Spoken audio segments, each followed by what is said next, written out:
ಎಲ್ರಿಗೂ ನಮಸ್ಕಾರ. ಇನ್ಫೋಸ್ಟ್ರೀಮ್ ಯೂಟ್ಯೂಬ್ ಚಾನಲ್ಗೆ ಮತ್ತೊಮ್ಮೆ ಸ್ವಾಗತ. ಈ ವಿಡಿಯೋದಲ್ಲಿ ನಾವು series and parallel resistance circuit ಬಗ್ಗೆ ತಿಳ್ಕೊತಾ ಹೋಗ್ತಾಯಿದ್ವಿ. ಇದೇ ರೀತಿ ಇಂಜಿನಿಯರಿಂಗ್ ಕಾನ್ಸೆಪ್ಟ್ಸ್ ಬೇಕು ಅಂದರೆ ಇನ್ಫೋಸ್ಟ್ರೀಮ್ ಯೂಟ್ಯೂಬ್ ಚಾನಲ್ನ ದಯಮಾಡಿ ಸಬ್ಸ್ಕ್ರೈಬ್ ಮಾಡಿ. ನಿಮಗೆ ಒಳ್ಳೆ ಕಂಟೆಂಟ್ ಕೊಡೋ ಜವಾಬ್ದಾರಿ ನಂದು. ಸೊ ಪ್ಲೀಸ್ ಸಪೋರ್ಟ್ ಮಾಡಿ. ಕನ್ನಡದಲ್ಲಿ ಈ ಥರ ಯಾರೂ ಕೊಡ್ತಾಯಿಲ್ಲ ಕಂಟೆಂಟನ್ನು, ನಾವು ಹೆಲ್ಪ್ ಮಾಡ್ತಾಯಿದ್ದೀವಿ, ಪ್ಲೀಸ್ ಹೆಲ್ಪ್ ಮಾಡಿ. ಸೊ ಸೀರೀಸ್ ಮತ್ತು ಪ್ಯಾರಲಲ್ ರೆಸಿಸ್ಟೆನ್ಸಿಗೆ ಬರೋಕ್ಕಿಂತ ಮುಂಚೆ ನಮಗೆ 3 ಇಂಪಾರ್ಟೆಂಟ್ ಟರ್ಮ್ಸನ್ನು ನಾವು ಕಲಿತಾ ಹೋಗಬೇಕು. ಸೊ ಮೊದಲನೇದು voltage. Voltage is represented in volt are measured in volt. Next current. Current is measured in ampere, A ಅಂತ ಬರಿತೀವಿ. Next resistance, ohm, OHM, ohm's law ಅಂತ ಕೂಡ ಒಂದು ಲಾ ಕೂಡ ಇದೆ. ಸೊ ನೆಕ್ಸ್ಟ್, ಸೊ ವೋಲ್ಟೇಜ್ನ ಯಾವ್ದು ಮೆಷರ್ ಮಾಡುತ್ತೆ? Voltage is measured by volt meter. ವೋಲ್ಟೇಜ್ನ ಮೆಷರ್ ಮಾಡೋದು ವೋಲ್ಟ್ ಮೀಟರ್. ನೆಕ್ಸ್ಟ್ ಕರೆಂಟ್ನ ಮೆಷರ್ ಮಾಡೋದು ಅಮೀಟರ್. ಕರೆಂಟ್ನ ಮೆಷರ್ ಮಾಡೋದು ಅಮೀಟರ್. ನೆಕ್ಸ್ಟ್ ವೋಲ್ಟ್ ಮೀಟರ್ನ ಯಾವತ್ತೇ ಇದ್ರೂ connected in parallel to resistances. ಯಾವತ್ತು ವೋಲ್ಟ್ ಮೀಟರ್ನ ಪ್ಯಾರಲಲ್ ಟು ರೆಸಿಸ್ಟೆನ್ಸಾಗಿ ಕನೆಕ್ಟ್ ಮಾಡ್ತೀವಿ. ನೆಕ್ಸ್ಟ್ ಅಮೀಟರ್ನ ಸೀರೀಸ್ ಟು ರೆಸಿಸ್ಟೆನ್ಸಸ್. ಸೊ ಇಲ್ಲಿ ನಾವು ಸೀರೀಸ್ ಮತ್ತು ಪ್ಯಾರಲಲ್ ರೆಸಿಸ್ಟೆನ್ಸನ್ನು ಡಿಸ್ಕಸ್ ಮಾಡಬೇಕಾದ್ರೆ ಕರೆಂಟ್ ಮತ್ತು ವೋಲ್ಟೇಜ್ ಹೇಗೆ ಸ್ಪ್ಲಿಟ್ ಆಗುತ್ತೆ ಅದನ್ನು ಕೂಡ ಡಿಸ್ಕಸ್ ಮಾಡಬೇಕು. ಯಾಕಂದರೆ ಆ ಕಾನ್ಸೆಪ್ಟ್ ನಮಗೆ ಗೊತ್ತಿಲ್ಲ, ಬರೀ ಫಾರ್ಮುಲಾಸ್ ಗೊತ್ತಿದೆ ಅಂದರೆ ನಾವು ಯಾವುದೇ ಕಾರಣಕ್ಕೂ ಪ್ರಾಬ್ಲಮ್ಸ್ನ ಕರೆಕ್ಟಾಗಿ ಸಾಲ್ವ್ ಮಾಡೋಕ್ಕಾಗಲ್ಲ. ಸೊ ರೆಸಿಸ್ಟೆನ್ಸ್ನ ಹೇಗೆ ಡಿಸ್ಕ್ರೈಬ್ ಮಾಡ್ತೀವಿ? R ohms. ಈ ಥರ ನಾವು ಒಂದು ನೊಟೇಷನ್ನಿಂದ, ಸಿಂಬಲಿಂದ ಡಿಸ್ಕ್ರೈಬ್ ಮಾಡ್ತೀವಿ. ಸೊ ಮೊದಲಿಗೆ ನಾವು ಸೀರೀಸ್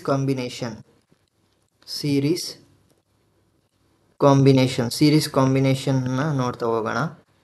ಸೊ ಸೀರೀಸ್ ಕಾಂಬಿನೇಷನ್ನಲ್ಲಿ ಏನಾಗುತ್ತೆ? ಫಾರ್ ಎಕ್ಸಾಂಪಲ್ ಒಂದು 2 ರೆಸಿಸ್ಟೆನ್ಸಸ್ನ ತೊಗೊತಾ ಇದ್ದೀನಿ. ಆ 2 ರೆಸಿಸ್ಟೆನ್ಸಸ್ನ ವೋಲ್ಟೇಜ್ ಸೋರ್ಸ್ಗೆ ಕನೆಕ್ಟ್ ಮಾಡ್ತಾ ಇದ್ದೀನಿ. ಸೊ ಏನಂತ ಅಂದ್ಕೊಳ್ಳಿ, ಇದು DC ವೋಲ್ಟೇಜ್ ಸರ್ಕ್ಯೂಟ್ ಅಂತ ಅಂದ್ಕೊಳ್ಳಿ. DC ವೋಲ್ಟೇಜ್ ಸೋರ್ಸ್ ಅಂದರೆ ಇದೇನಾಯಿತು? R1 ampere, R2 ampere. ಅಂದರೆ ಇಲ್ಲಿ ಫ್ಲೋ ಆಗೋ ಕರೆಂಟ್ DC ಕರೆಂಟ್ ಫ್ಲೋ ಆಗ್ತಾಯಿದೆ. ಸೊ ಇಲ್ಲಿ ಏನಾಗುತ್ತೆ ಅಂದರೆ ಈ ಕರೆಂಟ್ ಏನು ಫ್ಲೋ ಆಗ್ತಿದೆ, total current across circuit is same. Series ಕಾಂಬಿನೇಷನಲ್ಲಿ ಟೋಟಲ್ ಕರೆಂಟ್ ಏನು ಫ್ಲೋ ಆಗುತ್ತೆ ಅಕ್ರಾಸ್ ದ ಸರ್ಕ್ಯೂಟ್ ಅದು ಸೇಮ್ ಆಗಿರುತ್ತೆ. ಮತ್ತು ನೆಕ್ಸ್ಟ್ ಇದರದ ಫಾರ್ಮುಲಾನ ನೋಡ್ತಾ ಹೋಗೋಣ. ಹೇಗೆ? So R total is equal to R1 plus R2. Simple formula, R1 plus R2. ಸೀರೀಸಿನ ಫಾರ್ಮುಲಾ ಏನು? R1 plus R2. Next parallel combination ನೋಡೋಣ. ಪ್ಯಾರಲಲ್ ಕಾಂಬಿನೇಷನ್ ಸೊ ಹೇಗೆ ಆಗುತ್ತೆ?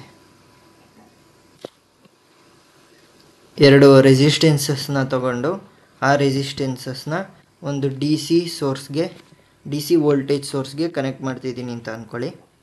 So current R1 R2. So ಇದಕ್ಕೆ ಫಾರ್ಮುಲಾ ಹೇಗೆ ಬರುತ್ತೆ ಅಂದರೆ 1/R1 is equal to 1/R1 plus 1/R2 plus 1/Rn. ಎಷ್ಟು ಪ್ಯಾರಲಲ್ ಆಗಿ ನಾವು ಕನೆಕ್ಟ್ ಮಾಡಿದ್ವಿ? 3 ಕನೆಕ್ಟ್ ಮಾಡಿದರೆ 3 ರೆಸಿಸ್ಟೆನ್ಸಸ್, 4 ಕನೆಕ್ಟ್ ಮಾಡಿದರೆ 4 ರೆಸಿಸ್ಟೆನ್ಸಸ್. ಸೊ ಇಲ್ಲೂ ಕೂಡ ಅಷ್ಟೇ, ಪ್ಲಸ್ Rnವರೆಗೂ ನಾವು ಫಾರ್ಮುಲಾನ ಬರಿಬೋದು. ಸೊ ಇಲ್ಲೊಂದು ಶಾರ್ಟ್ಕಟ್ ಇದೆ, ಓನ್ಲಿ ಫಾರ್ 2 ರೆಸಿಸ್ಟೆನ್ಸಸ್.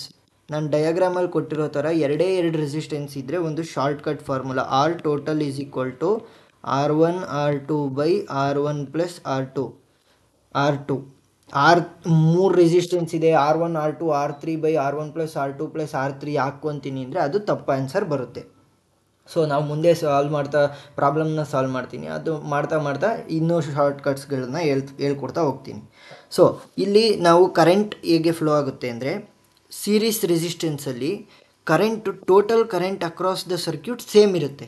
ಆದರೆ ಪ್ಯಾರಲಲ್ ರೆಸಿಸ್ಟೆನ್ಸಿಗೆ ನಾವು ಬಂದಾಗ ಏನಾಗುತ್ತೆ ಅಂದರೆ, ಇಲ್ಲಿ ನೋಡಿ, ಪ್ಯಾರಲಲ್ ರೆಸಿಸ್ಟೆನ್ಸಿಗೆ ಬಂದಾಗ ಇಲ್ಲಿ ಕರೆಂಟು ಸ್ಪ್ಲಿಟ್ ಆಗುತ್ತೆ, I1 ಮತ್ತು I1 ಮತ್ತು I2, ಮತ್ತು ಇಲ್ಲಿ ಬಂದು ಮತ್ತೆ ಕರೆಂಟ್ ಐ ಟೋಟಲ್ ಆಗಿರುತ್ತೆ.